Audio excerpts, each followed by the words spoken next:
নমস্কার বন্ধুরা, অপুর রান্নাবাটি চ্যানেলে আপনাদের স্বাগতম। আজকে আমি বানিয়ে দেখাবো এই গরমের দিনে টাটকা সবজি দিয়ে টাটকা রুই মাছের পাতলা ঝোল। কিভাবে বানাবো দেখে নিন। একটা কড়াই নেব, তাতে সাদা তেল দিয়ে নেব।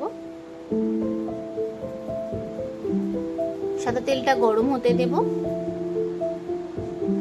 এবার মাছে নুন হলুদ মাখিয়ে নেব। তেলটা গরম হয়ে এসেছে, এবার নুন হলুদ মাখিয়ে নেব। মাছে নুন হলুদ মাখিয়ে নিচ্ছি। এপিট ওপিট করে মাছ নুন হলুদ মাখিয়ে নিয়ে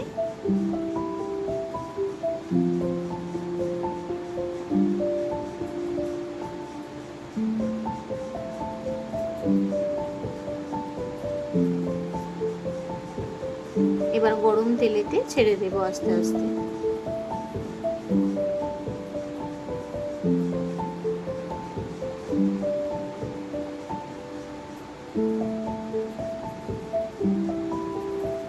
এবার লাল লাল করে মাছগুলো ভেজে নেব।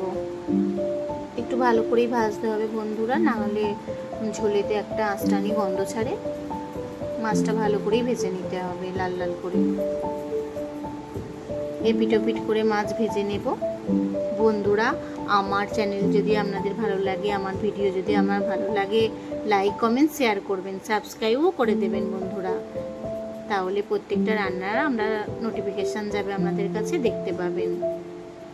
আর আমি যেভাবে বানাচ্ছি এইভাবে ঝোল বানিয়ে দেখবেন বন্ধুরা, খুব ভালো হয়। আর এই পাতলা ঝোল গরমে রুচি ফেরাতে লেবুর রস দিয়ে খুবই ভালো লাগে। এবার মাছগুলো ভেজে তুলে নিই।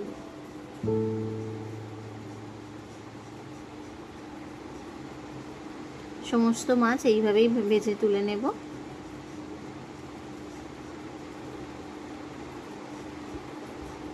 এই গরমে বন্ধুরা যেন কিছুই খেতে ভালো লাগে না। এবার ওই তেলেতেই সামান্য পরিমাণ আর একটু তেল দিয়ে গোটা জিরে আর দুটো কাঁচা লঙ্কা ফোড়ন দেব। এবার ডাঁটা, আলু, পটল, ঝিঙে, গাজর এই সবজিগুলো নিয়ে নিয়েছি।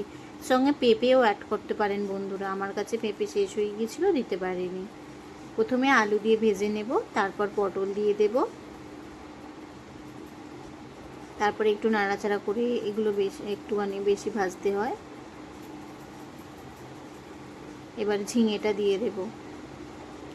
এবার ঝিঙেটা দিয়ে ভালো করে আর একবার নাড়িয়ে চাড়িয়ে ভেজে নেব। দিয়ে এবার গাজর, ডাঁটা দুটোই দিয়ে দেব। দিয়ে ভালো করে ভাজবো। যে খুব যে লাল করে ভাজবো তা বন্ধু না, শুধু হালসানি একটা কাঁচা গন্ধ থাকে সেইটা করে নেব। নিয়ে এবার টমেটো দিয়ে দিচ্ছি, একটা গোটা টমেটো, আর একটু আদা বাটা দিয়ে দিলাম। ওই 1-1.5 চামচ মতো হবে। খুব তেল মশলা দিয়ে করছি না বন্ধুরা, এটা একটা গরমের পাতলা ঝোল। দিয়ে ভালো করে কষিয়ে নেব। এবার সামান্য পরিমাণ লবণ দিয়ে দেব, যাতে সবজিটা একটু নরম হয়ে আসে।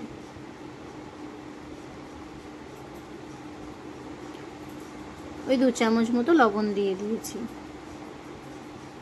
এবার জিরা গুঁড়ো, হলুদ গুঁড়ো আর ধনে গুঁড়ো দিয়ে নিলাম। দিয়ে এবার ভালো করে কষিয়ে নিয়ে এবার জল ঢেলে দেব। একটু পাতলাভাবে বানিয়েছি, তাই একটু বেশি পরিমাণে জল দিতে হবে, যাতে সবজিগুলো ডুবে থাকে।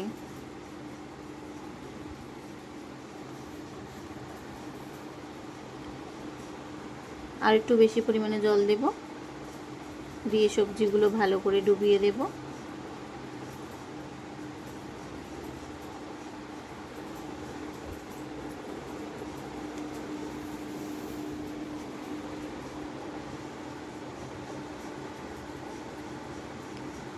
এবারে ঢাকা চাপা দিয়ে দেব। দিয়ে চাপা দিয়ে ভালো করে ফুটিয়ে নেব। নিয়ে ঢাকাটা খুলে সবজি ভালোভাবে ফুটে গেছে, এবার মাছগুলো ছেড়ে দেব। আর একবার মাছগুলো ভালো করে ডুবিয়ে দিয়ে ঝোলের মধ্যে দিয়ে ঢাকা চাপা দিয়ে দেব। আর কিছুক্ষণ পর স্টিমটা বন্ধ করে দিয়ে রেডি হয়ে যাবে আমাদের আজকে মাছের পাতলা ঝোল। দেখুন বন্ধুরা কি সুন্দর কালারটা হয়েছে, আর খেতেও খুব টেস্টি হয়েছিল। আপনারা এইভাবে বানিয়ে দেখতে পারেন। দুপুরের লাঞ্চ মেনু থালা রেডি করে নিয়েছি, নোটে শাকের চাটনি আর মাছের ঝোল। নমস্কার বন্ধুরা, ভালো থাকবেন, সুস্থ থাকবেন।